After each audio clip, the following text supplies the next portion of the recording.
Hello and welcome back. Today I'm gonna read this book. It's from 2006, so this information is quite old. I read about mental health nursing, but I read it in Estonian. So you don't understand, but that's okay. Don't think about it too much, just listen and relax. Huumoriteraapia. Huumoriteraapia kasutab naeru, et leevendada stressi ja valu. Huumorit on selleks otstarbeks kasutatud piibliaegadest peale.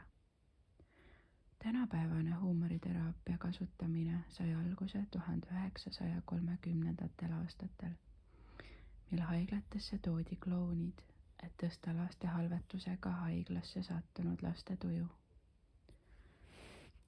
Psühhoneuroimmunoloogiline teooria selgitab, kuidas huumor tervislikku seisundit mõjutab. BNI teooria järgi võivad sekkumisviisid, mis tekitavad muutusi hormonaalsüsteemis, neurotransmitterites ja immuunsüsteemis funktsioneerimises tervislikku seisundit mõjutada.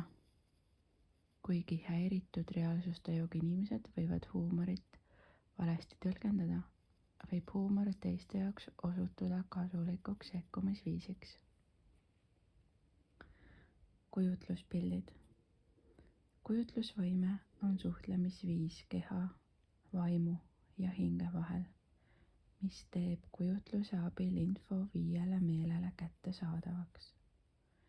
Inimesed kasutavad kujutlusvõimet pidevalt, kuigi nad kõik ei ole sellest teadlikud.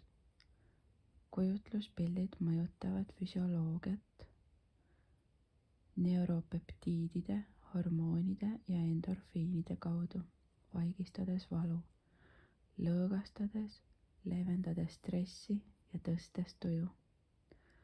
Assotsieerimise ja sünteesimise kaudu võivad kujutluspildid anda patsiendile insighti ehk mõistmist ja nägemust oma vaimse tervise kohta. Emotsioonid, seega ka tervis, on kujutluspiltidega väga tihedalt seotud. On kahte tüüpi kujutlusi, aktiivsed ja retseptiivsed. Aktiivne kujutlus tähendab kujutluspildi teadlikku loomist ja seda võib kasutada füsioloogiliste või emotsionaalsete protsesside juhtimiseks. Retseptiivse kujutlusega on tegemist siis, kui pilte esitatakse väljaspoolt ja seda saab kasutada füüsilise haiguse tuvastamiseks või hindamiseks. Lõdvestumine ja kujutluspildid on üksteist täiendavas suhtes. Kumbki soodustab teist. Kujutluspiltide seansile eelneb lõdvestumine hingamisharjutuste ja sugestiooni kaudu. Kujutluspilte saab kasutada lõdvestumise soodustamiseks. Kujutluspilte võib juhtida terapeut seansi käigus. Neid võib terapeudilt õppida, et hiljem ise kasutada video- või helilintide abil, või patsient võib need ise luua, olles kord protsessi omandanud. Kujutlusharjutusi kasutavad juba paljud õed. Tulevikus hakkab spetsialiseeritud õendus suuremal määral toetuma sellele tagasihoidlikule, mitte agressiivsele teraapilisele krooniliste haiguste profülaktikas ja ravis, näiteks kõrgvererõhutõbi, valu ja depressioon ning akuutsete probleemide puhul, näiteks paanikahäire ja foobiad. Kujutlusharjutusi on kasutatud ka mõnuainete sõltuvusraviks. Juhitud kujutlusharjutuste akadeemia pakub professionaalset väljaõpet. ja sertifitseerimisprogrammi interaktiivsete juhitud kujutlusharjutuste alal. Järgmiseks valgus- ja värviteraapia. Inimsilma sisenedes aktiveerib valgus, värvi ja valgustundlikud retseptorrakud, fotoretseptorid, et saata nägemisnärvi kaudu neurotransmittereid hüpotaalamusse. Seal stimuleeritakse endokriinsüsteemi reguleerima immuunsüsteemi, autonoomset närvisüsteemi, seedesüsteemi, limbilissüsteemi, tsirkadiaanset rütmi, seksuaalfunktsiooni ja vananemisprotsessi. Praegusel ajal arvatakse, et visuaalselt tajutav valgus mõjutab ka tserebraalse ja motoorse ajukoore tegevust. Täisspektri valgus, mis sisaldab kõiki valguse lainepikkusi, on vajalik, et inimene terve püsiks. 1990. aastal USA mereväes läbi viidud uurimus näitab, et melanoomi esinemissagedus on suurem inimestel, kes viibivad vähe päikese käes ja väiksem nende inimeste puhul, kes töötavad nii siseruumides kui väljas päikese käes. See paneb arvama, et päikesevalgusega seotud D-vitamiini produktsioon takistab melanoomi teket ja lühiaegsed ning regulaarselt päikese käes viibimised aitavad säilitada selle olulise vitamiini vajalikku taset organismis.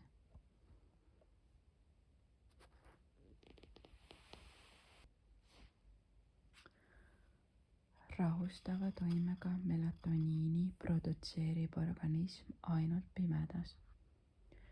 Öösiti või ebaregulaarse graafikuga vahetuses töötavatele inimestele on oluline viibida küllaldaselt ja regulaarselt päikese käes, et viia melatoniini produktsioon normaalsele tasemele ja vältida sesoonse depressiooni, südamehaiguste, seljavalude, hingamisprobleemide, unehäirete ning haavantõve teket.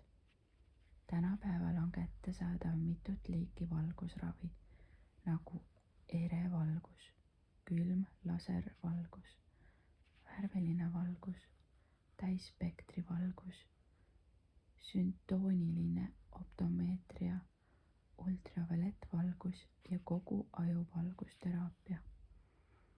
Valgusteraapia mõjub hästi terve rea seisundite puhul, nagu laste hüperaktiivsus, SAD, bulimia, menstruaaltsükli häired, kollatõbi, une tagasinihke sündroom.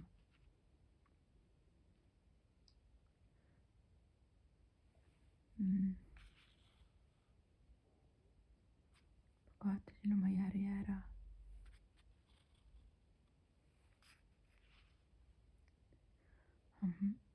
Desünkronoos, vitiligo, psoriaas, AIDSi sümptomid, infektsioonid, vähk, astma, reumatoidartriit, traumaatilised ajukahjustused, peavalu ja valgustundlikkuse häired. Kogu aju valgusteraapia tõstab väidetavalt tuju, parandab koordinatsiooni, tõstab enesehinnangut, aitab SAD, depressiooni, ärevuse, hirmu, kanapimeduse ja teiste seisundite puhul. Värviteraapia on keha mõjutamine värvilise valgusega, et korrigeerida disharmooniat. Värviteraapia mõju kirjeldab juba piiblilugu 1. Moosese raamatust. Vikerkaar kui märk Jumala kaitse all olekust ja seda kasutatakse ka hindu traditsioonis.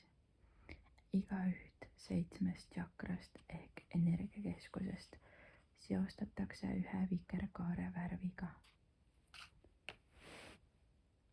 Värvid kujutavad endast liikuvaid valguslaineid, mis vibreerivad mõõdetavas ja igaühele omases rütmis. Üks värviteraapia koolkond on püstitanud teooria, et haigus on kas akuutne, kuum või krooniline külm ja et külmade või soojade toonidega on võimalik seda ravida.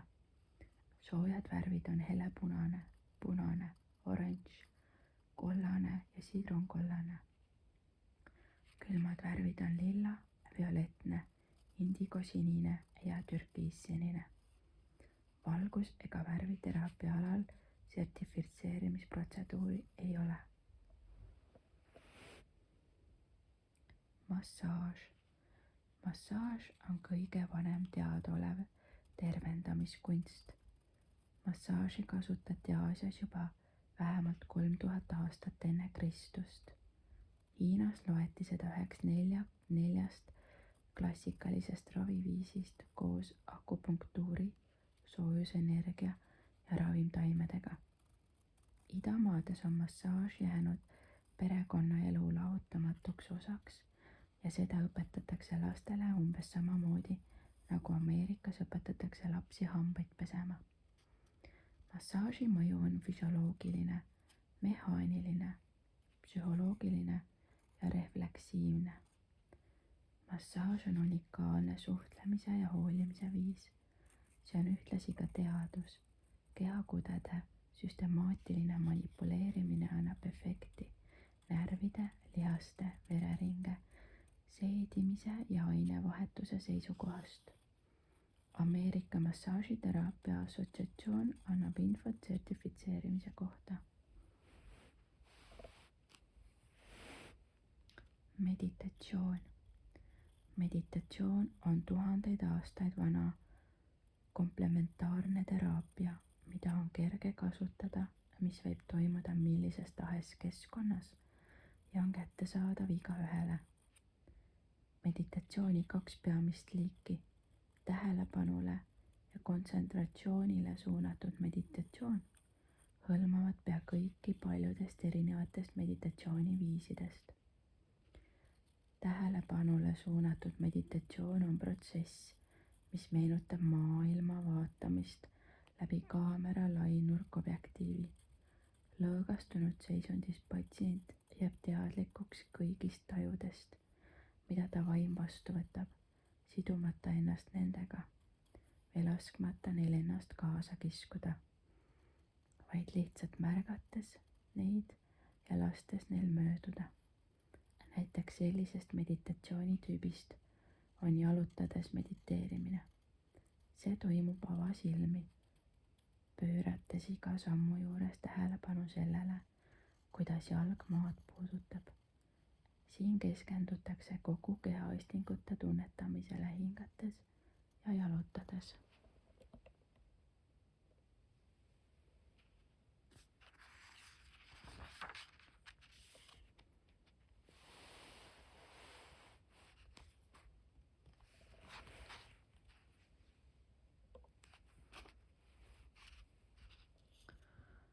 Kontsentratsioonile suunatud meditatsioon on kõige lihtsam meditatsioonivorm.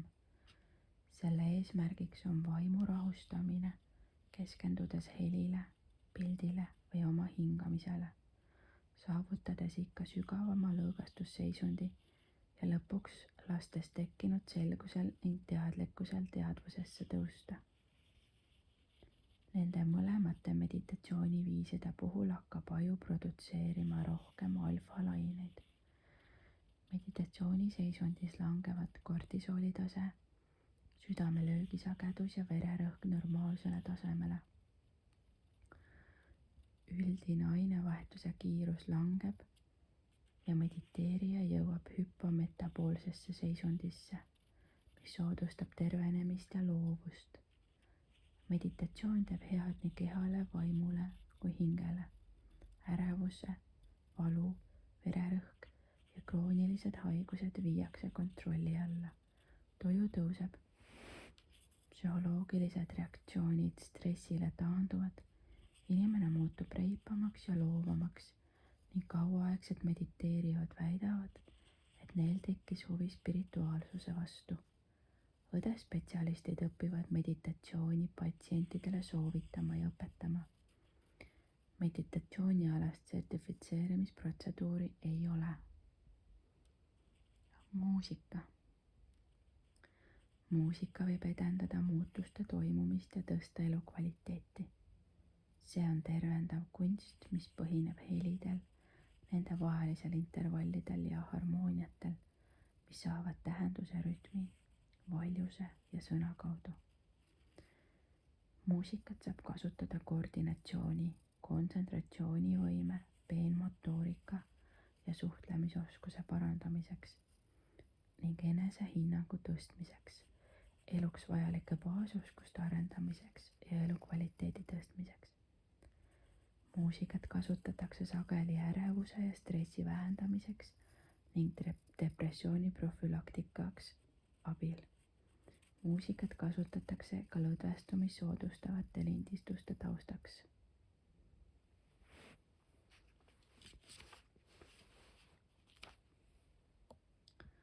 Toitumisalased lähenemised. Õed saavad toitumisalast infot õdede koolis õppides, kuid tänapäevases kommertsiaalse põllumajanduse ja erahuvides ajendatud poliitika maailmas ei piisa sellest, et teatakse, millised toidud sisaldavad millised toitaineid. Süüakse järjest rohkem saastunud ja töödeldud toitu. Need toidud soodustavad kehva tervist ja degeneratiivseid haigusi, olles kaudselt vastutavad rohkem kui 2/3 surmajuhtumite eest Ühendriikides. Toit võib sisaldada millist tahes all järgnevatest kahjulikest ainetest või ka neid kõiki. Värvid, stabilisaatorid, säilitusained, pestitsiidid, hormoonid, antibiootikumid ja tööstuslikku päritolu saasteaineid. Kogu elu jooksul sisse sööduna võivad need ained tõsta immuunsüsteemi häirete, neurotoksilisuse, allergiliste reaktsioonide, sünnikahjustuste ja vähiriske. On väidetud, et parim soovitatav dieet ehk tervislik dieet koosneb taimedest, mis asuvad toiduahelas madalal. Need toidud, nii loomulikud ja nii puutumata kui vähegi võimalikult vähe töödeldud ja lisaaineid sisaldavad rohkesti süsivesikuid ja kiudaineid, vähe loomseid ja küllastatud rasvu, suhkrut ja soola. Ennetustöö on juba praegu ja seda enam saab tulevikus olema üks spetsialiseeritud õenduse rolli eluliselt olulisi komponente. Sedamööda, kuidas meie teadmised kasvab tõenäoliselt ka toidu ja toidulisandite kasutamine tervise säilitamises. That's it for today. I hope you like it. See you next time.